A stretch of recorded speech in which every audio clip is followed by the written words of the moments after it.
Good day. This is Philip Koerper. This is the Philip Koerper Show. This is episode 46, October 8th, 2018. Got a really exciting show for you today. Going to talk about the North Korea progress that we're making um, from Mike Pompeo. Going to talk a little bit about the amazing victory for the conservative movement for Justice Kavanaugh. Yes, Justice Kavanaugh. Oh, I'm so excited. This was going to happen. This was inevitable, but we had to go through all the hearings and we had to go through that little 11th hour surprise. Oh, the Democrats. Oh, hashtag resist. We had to do that. I won a lunch from my friend because he thought Kavanaugh would never get nominated. Oh, just such a sweet victory. Going to talk about that. Going to talk about Taylor Swift. Going to talk about the Donald campaigning, like 4 events this week alone. Going to talk about Al Gore and climate change. Yes, the earth is still in the lurch. Al Gore. Yeah.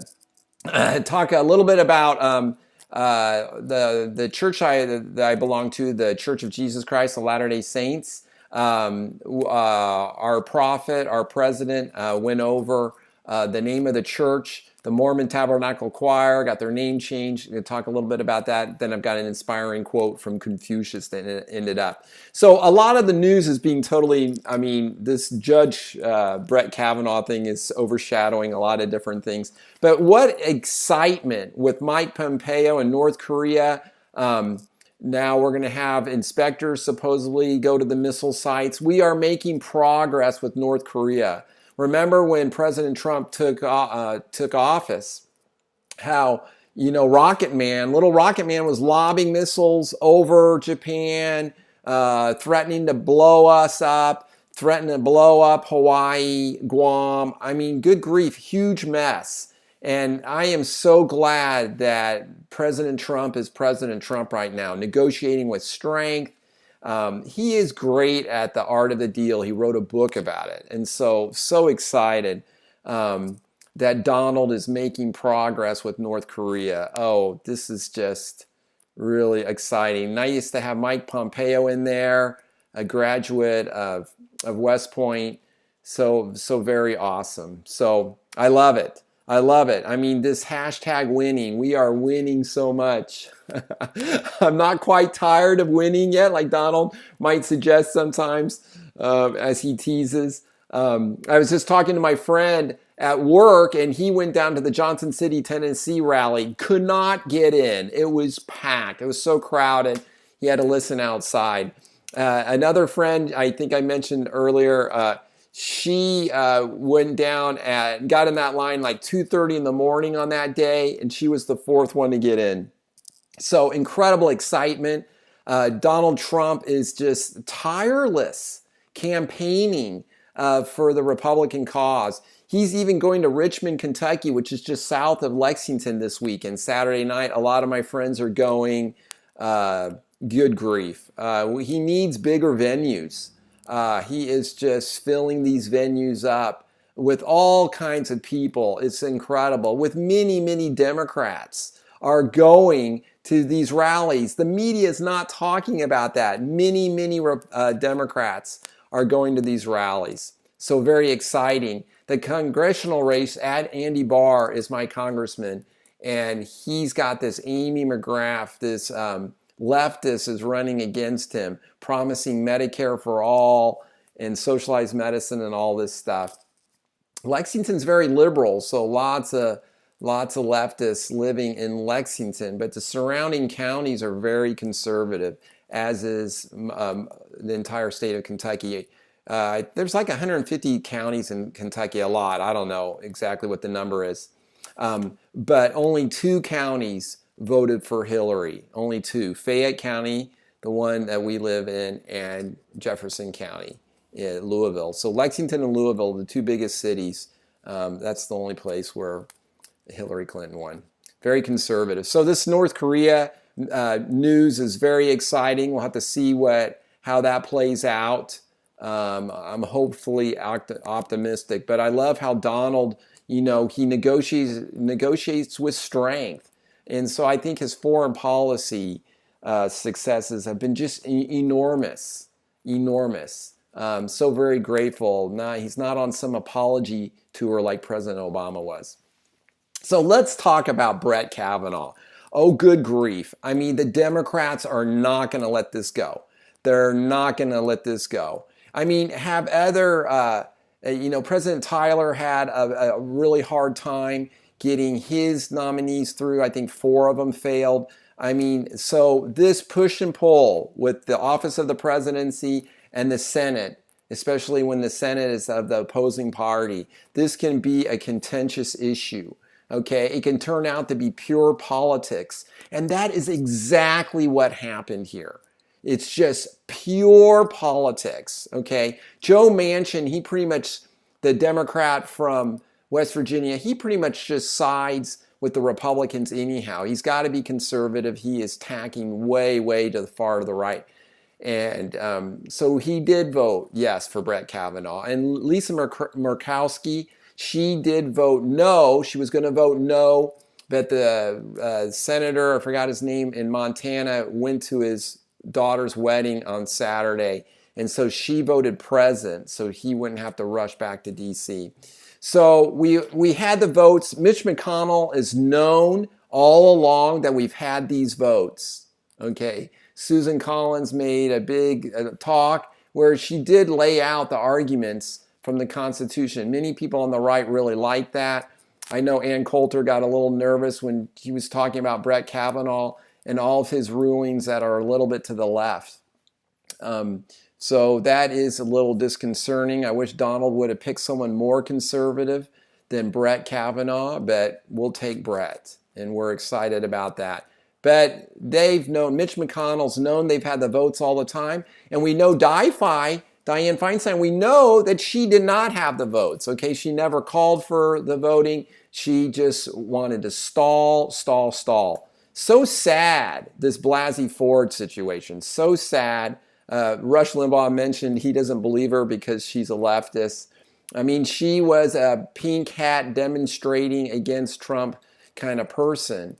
And it's interesting how her best friend Leland is saying that, and she got pressured by Monica, I think it's Monica, the former FBI agent, who the ex-boyfriend of Blasey Ford was saying that Blasey Ford was coaching this girl, coaching her to get into the FBI to pass the polygraph test. So anyhow, there's so many really difficult answers, different questions that we have over this. Of course, Nancy Pelosi saying she's not going to give this up. They're pushing for more FBI information on her and stuff. They're not going to give it up, okay? And Mazi Hirono, this Democrat from Hawaii, is just crazy, okay? And she goes, I'm very focused on here and now, which is all these angry women, mainly out there, who saw what was going on and how the Senate was not able to deal with the entire issue of sexual assault. I mean, good grief. Why did the Democrats always shift the debate, okay? It's such distraction, okay? We're not talking about sexual assault in general here. This issue was between Blasey Ford accusing Brett Kavanaugh of sexual assault, okay? So we had to look at that very issue. She had no credible evidence. She had nothing that could be corroborated. Where was her husband there at this hearing? Why did she have lawyers at her side whispering things to her if this was not a trial, if not a courtroom? Okay, as Booker said, it wasn't. Okay, and so where was her husband? Where were her parents? Where's her best friend? Okay, apparently Blasey Ford has just completely isolated herself here. I mean, if you have really good friends, your really good friends might even lie for you.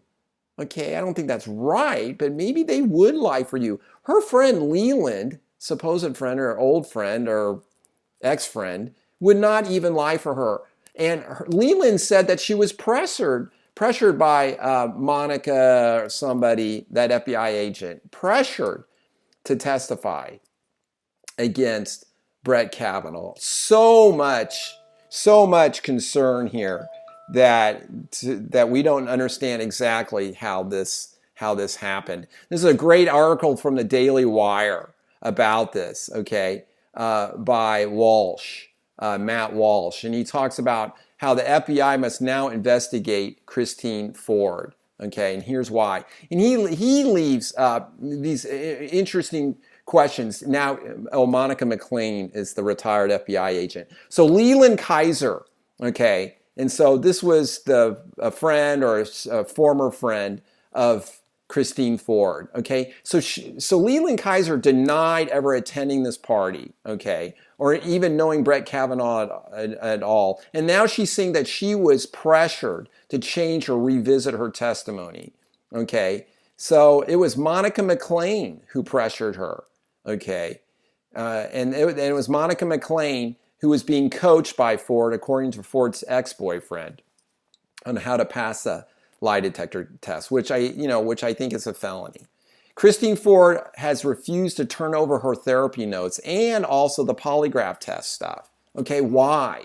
Why is she covering this up? Why don't we have the major letter that she sent to DiFi? We don't even have that letter, okay? That letter was leaked to the press, either by DiFi or the Congresswoman of California, okay? Why is that being kept secret? Okay, and also it's a lot of confusion when these were first reported and made public. Okay, who leaked this? Democrats knew about Ford for several weeks, yet they kept it secret. I mean, what were they doing in the meantime? Were they communicating between Ford and the Democrats? Was there communication there? What was the context of that communication? Really, what was going on? I mean, where did Ford get her lawyers? Oh, DiFi. That's where she got them from.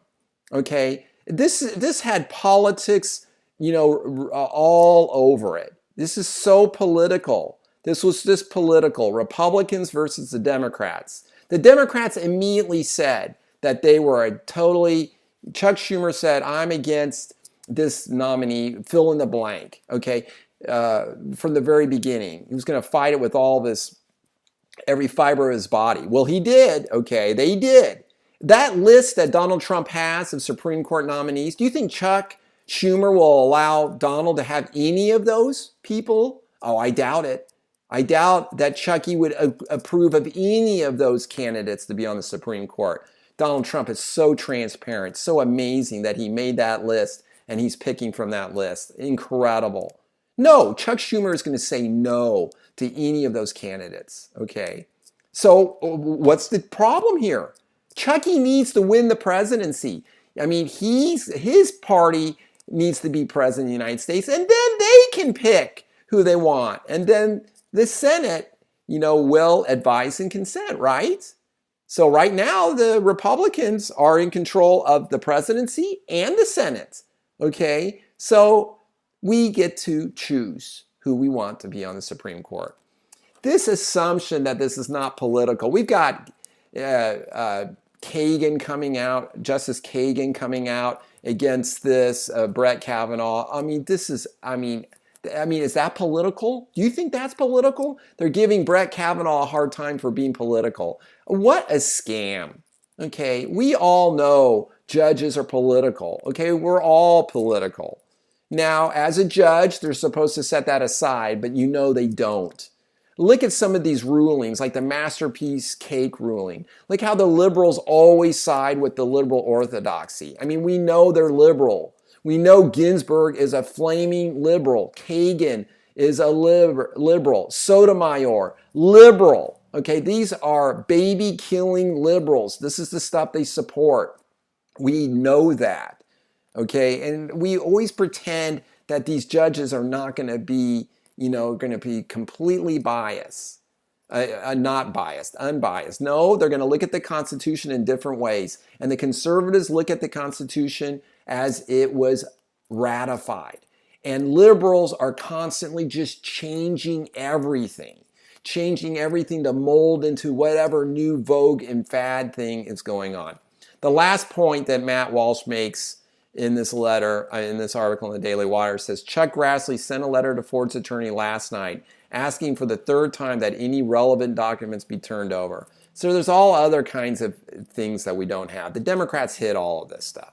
They hid all of this. Yeah, the more we find out about Blasey Ford and how much she doesn't know about this situation, the more incriminating it's going to be.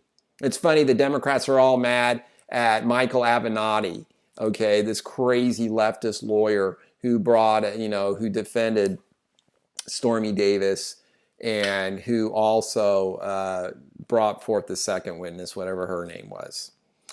So anyhow, because those second and third women accusations were so bizarre and so unsubstantiated and uncorroborated that they're just a laughing stock. With these witnesses constantly changing these stories, with witnesses taking 6 days with the lawyers to finally figure out who the person was. I mean, this is just nothing but a smear campaign. Okay, it smells like one, it looks like one, it walks like one. Complete smear campaign.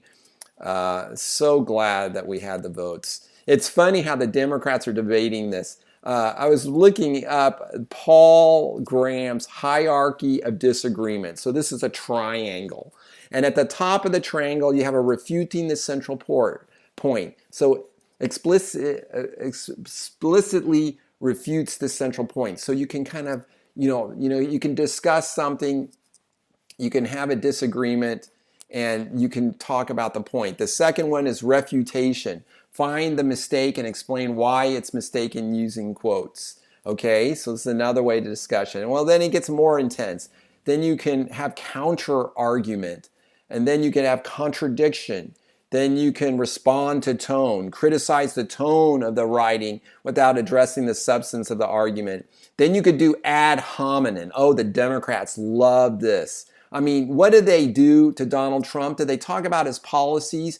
Are they mad at him for cutting taxes? Are they mad at him for being pro-life? Oh yeah, they really are. They're really mad about those things. Are they mad at him for being strong on the Second Amendment? Oh yeah, oh they really are. But they don't go after him for those things. No, they do ad hominem attacks. Attacks the characteristics or authority of the writer without addressing the substance of the argument. See, they don't want to talk about substance.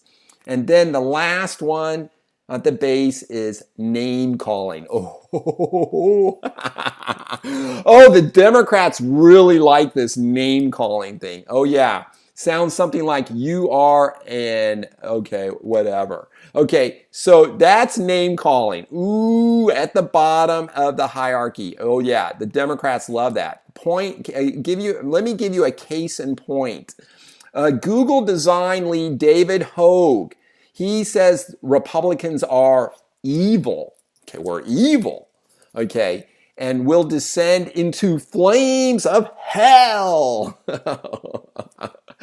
So this guy, David Hogue, is probably an atheist, but he says we are going to burn in hell. Okay, because we're evil. Oh my, wow. We are just 11 out of 10. The Democrats do have Trump Derangement Syndrome. They have just gone berserk. Did you see them clawing at the doors of the Supreme Court? I mean, they're made out of brass or steel or something. Pounding on the doors, clawing at them with their fingers. There are now reports of people who are paid to protest and create a viral moment, okay, on camera. Okay, this is not real. These protesters, many of these protesters are fake. They have signs that are really fancy. Who is paying for those signs? Okay, some of them are being paid to go do this protesting or to go harass people. Hirono wanted they let these people into the Senate building. I was wondering, how do all these crazy people get into the Senate building? Recently, I toured the Capitol and had to go through all this vetting and stuff. How do these other people get in there? Well, the congressmen and the Democrats on the left are letting them in there so they can yell and scream at the Republicans. It's a mob. They are a mob. There was some older guy holding up signs saying he doesn't believe Christine Blasey Ford, and these people are dancing around him, tearing down his signs. Oh, anything in front of the cameras to be crazy. Oh, to continue on this crazy note. Oh, Taylor Swift. Oh, she's weighed in. Okay, she lives down in Tennessee, just south of me here. And she tweets, as much as I have in the past and would like to continue voting for women in office, I cannot support GOP Senate candidate Marsha Blackburn. Her voting record in Congress appalls and terrifies me. She voted against equal pay for women. Oh! Oh, Larry Elder is really funny. And then he tweets, he shows JFK in 1963 Equal Pay Act. Okay. All right. So it's against federal law to pay men and women differently just because of gender. Okay. We cannot do that. Is there a pay gap? Do men usually make more than women? Oh, yes, they do. Oh, yes, they do. And why is that? Well, they work the more dangerous jobs. They actually work more. They take less vacation. They take more full-time jobs. They're better at negotiating their contracts. Oh, yeah. Oh, yeah. But really, when you standardize all of those things, no, men and women get paid the same. Okay? That in my job as an anesthesiologist, we get paid the same, men and women. Are you kidding? And if women got paid less, the hospital here would just hire all women anesthesiologists, then save a bunch of money. Okay, this is just fake news. This is absolutely untrue. So, oh, Taylor Swift, oh boy. So, anyhow, I love it. What I've done with my notifications on Twitter, I turned on Donald Trump. So when the Donald tweets, I get an immediate, his tweet goes right to my watch. I can see it. I know exactly when he's tweeting. It's great. If he gets into a tweet storm, I will know it. My watch will be vibrating and I'll know exactly what he's doing and thinking. I love his tweets. I love how transparent he is.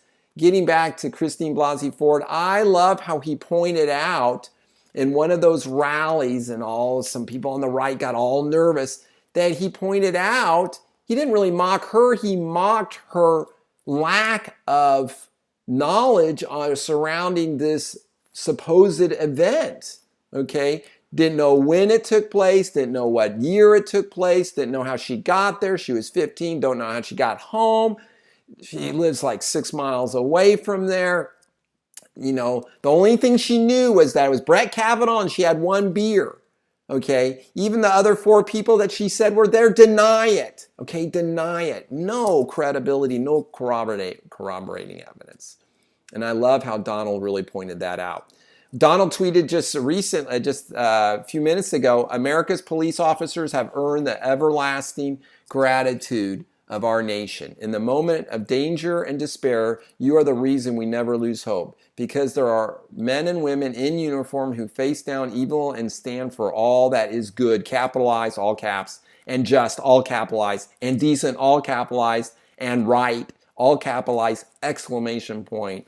And he's at this international Association of Police Officers or something, AICP. I love it. It's really truly amazing when President Obama was in office. The police officers are all very big against the Second Amendment. Okay, so they love gun control and gun confiscation. The police officers really supported that. They're unions. Okay, they're unions. Big time Democrat supporters. That has all changed. Truly amazing. Will we ever forget in the debate with HRC and the Donald when HRC was talking about the recent shootings and the rioting and all of this charges of racism and Black Lives Matters and all this stuff. She was asked about that and she rambled on and on and on with a bunch of nonsense. And then it was the Donald's turn to answer the question. And he gave 3 words. Oh, truly classic. Law and order. That's what Donald said. Law and order. I think he repeated it twice. Just awesome, with emphasis.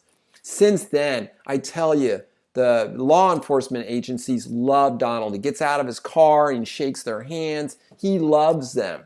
He is very supportive of them. Remember how Obama, when Black Lives Matters, when that one crazy guy from like Missouri drove down to Dallas and shot up all those police officers? And remember the chief of police down in Dallas?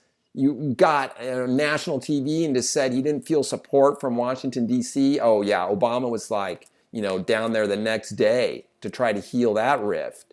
No, Barry was just making fun of, saying this is a lone wolf, not that this was a Black Lives Matters guy. Well, that was the end of Black Lives Matter right there. That right there. When one of their members was down there shooting up police officers. Okay, this is not how MLK won hearts and minds. MLK did it with persuasion, wisdom, with peaceful protesting, with love and kindness. MLK, brilliant at getting the message across for America to change and get rid of some of the evils of racism in our country and to bring equal rights to everyone. Oh, brilliant, MLK. Not Barry Obama. Was always pointing the finger, quick to judge, saying, oh, that could be my son, jumping right into the fray, not backing up police officers, not backing up the law enforcement. Okay, very bad. As Donald would say, bad. That's bad. Donald is good. He's great on law enforcement. I love it. We got total support of the law enforcement. I talk to police officers when I bump into them. Oh, they are big Donald fans. It's really awesome. Oh, we got to move on. Oh, we got to talk about Al Gore. We got to talk about global warming. Okay, and Al Gore, quote, we're running out of time on global warming. I mean, 15, 20 years ago, he said in 10 years that we would all be dead. We'd all be drowning. This is just fake news. This panic on climate change or global warming or whatever they want to call it is just a big central government grab bag. They love it. It gives them chances to raise taxes, to control people. They love the big cities. Donald's tweeting. We thank you. We salute you. Oh, he's tweeting. He just tweeted about the police officers. Oh, with lots of caps. He loves the law enforcement. It's great. I encourage you guys to go to a DJT rally. They are just awesome. And they're awesome to be around all these like-minded people who support Donald. Oh, I'm so grateful he's leading our country right now, especially with all this Trump Derangement Syndrome. But anyhow, Al Gore, do you think these liberals really, really are concerned about climate change or whatever, this panic? Remember when Obama flew out to like the atoll, like some distant island, I can't remember exactly the name of it. It was going to be like not a national park, but a reserve and stuff. And he flew Air Force One way out there. That runway was really little. There's no pictures of the plane on the itty bitty island with the itty bitty runway. The big massive plane just dwarfed the little place. He flew all the way out there, gave a 15-minute speech, and then flew all the way back. How many gallons, how many pounds of fuel, of jet fuel were consumed in that effort? Do you think Barry Obama really is concerned about climate change? Do you think Al Gore, who has an enormous house down in Tennessee and other houses with a bunch of air conditioner units, who flies around in private jets all the time? Remember when he got his speeding ticket in that Lincoln Continental out like in the West Coast? Wow. These guys don't care.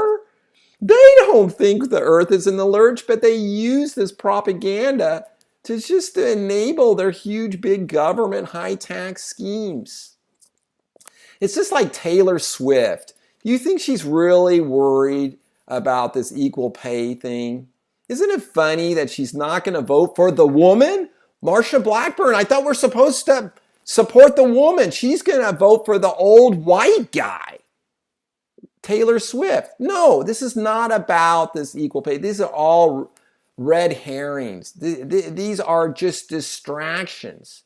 No, what they want is they want more baby killing. They don't like the Second Amendment. They want to take all the guns away. They want to have all the guns confiscated and taken away from us.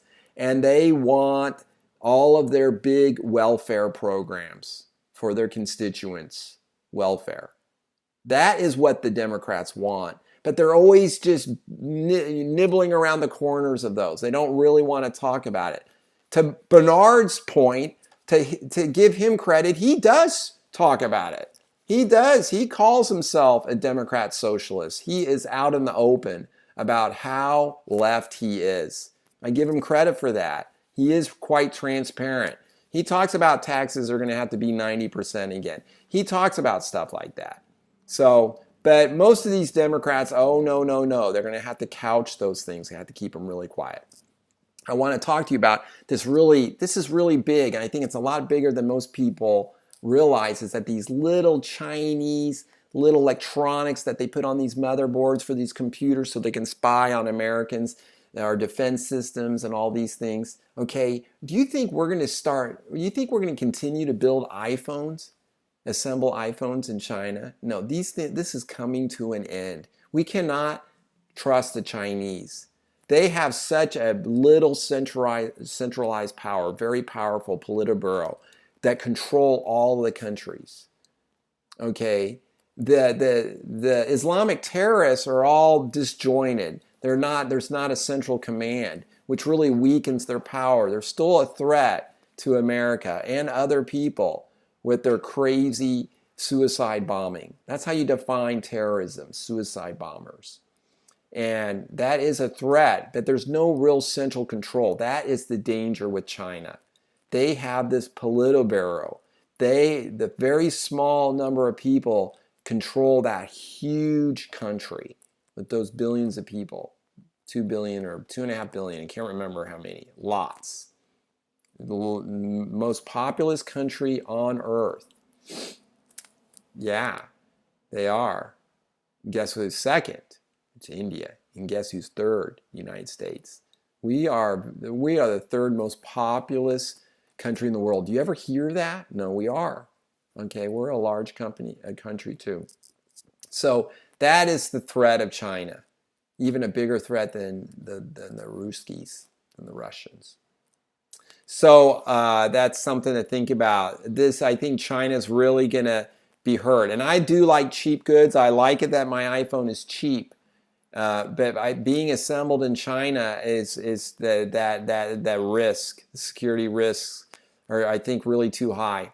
And so I think all of this knowledge that we have now of how the Chinese have been spying on us and stealing our technology, I'm glad this is coming out in the open.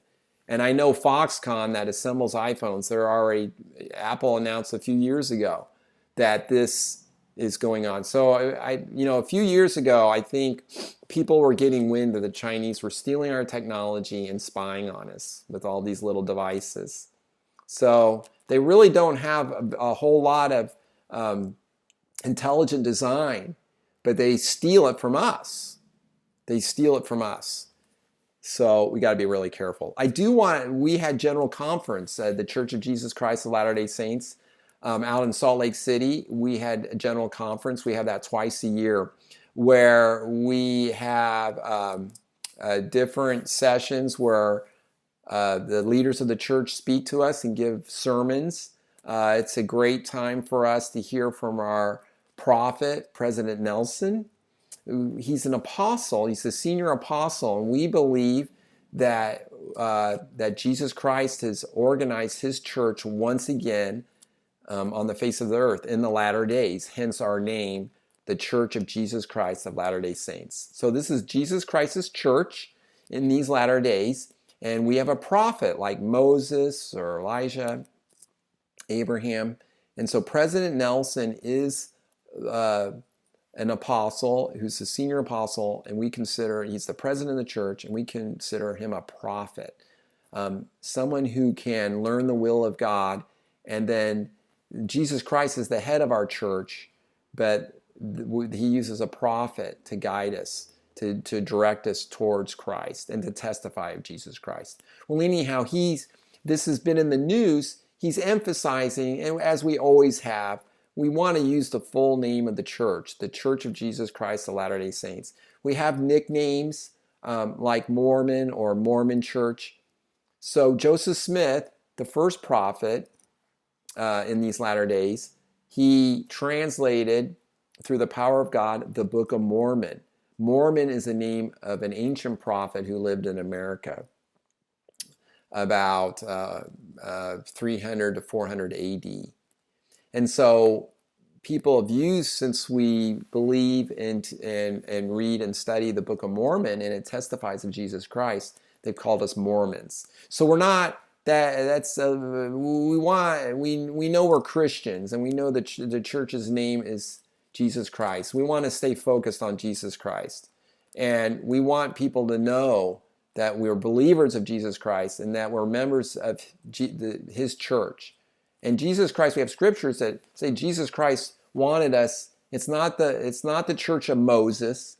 It's not the church of Abraham. It's not the church of Joseph Smith or President Nelson. It's the church of Jesus Christ. So we want to we do better. And we have to work as members of the church. We have to really work on this. So we're changing things. It used to be the Mormon Tabernacle Choir. Now it's the Tabernacle Choir at Temple Square. Okay, so we're going to start changing things. And we call ourselves Mormons. I've done it too. And so we feel like that's confusing people, and we want to really stick with the name of the church. And that's what we're members of. So Mormon.org, that's going to be changed, I assume. And so the prophet wants us as members to just focus on the name of the church. It is kind of long. We like to abbreviate it. I'm lazy. That full name of the church doesn't fit on my Twitter bio. I mean, there are some issues. So we're kind of working on that. But he's encouraging us to be patient and with our friends and try to correct them. And we're trying to get the media for probably forever, since the church was organized in 1830. We're trying to get the media to call us, not the Mormon Church, but the Church of Jesus Christ of Latter-day Saints. Oh, Donald's tweeting again. He's tweeting. Every day our police officers race into darkened alleys, deserted streets, and onto the doorsteps of the most hardened criminals. Oh, I love it. I love it. I love it. Donald's tweeting. I love it. A lot of these tweets are directly from him. It's great. You can tell because there's misspellings and stuff. I love it. Oh, I'm very excited. Hashtag winning. I won a lunch from a friend. I wanted him to back up his ideas with a little bit of mustard, and he did, and he lost. Now I think we're going to do a double or nothing. I maybe shouldn't have done that, but I think he thinks the Senate's going to, that the Republicans are going to lose the Senate. I do not think so. I am very optimistic. I think the Republican message is as good as ever. I think this hysteria is really hurting the Democrats. It's like the Republicans were hurt when we went after Bill Clinton with the Monica Lewinsky thing. I think the Republicans got a black eye from that, and I think we looked vindictive, and most Americans said no. One of the polls that I've read was 70% of Americans thought Brett Kavanaugh should be confirmed if the FBI didn't find anything, which they didn't. They didn't find anything. So anyhow, I'm really excited about Brett Kavanaugh. I hope he doesn't turn out to be a liberal on the court. I hope he interprets the Constitution literally and not add a bunch of junk in there, and that they don't legislate from the bench. The Supreme Court should not make the laws. All right? So I hope they overturn this abortion rulings, and that abortion goes back to the states and let the states decide. I think that would be best. to take that out of the Supreme Court, because that really did politicize it even more. I want to finish up with a great quote from Confucius. It is easy to hate and it is difficult to love. This is how the whole scheme of things works. All good things are difficult to achieve and bad things are very easy to get. Thank you so much for listening. You can find this podcast at iTunes or on SoundCloud. The Philip Koerper Show, Philip with one L, or just search The Philip Koerper Show. Or you could go to my website, philkoerper.com. Thank you so much for listening, and you guys have a great day. Really appreciate this show. It was just a little bit long, but we had a lot to cover. You guys take care.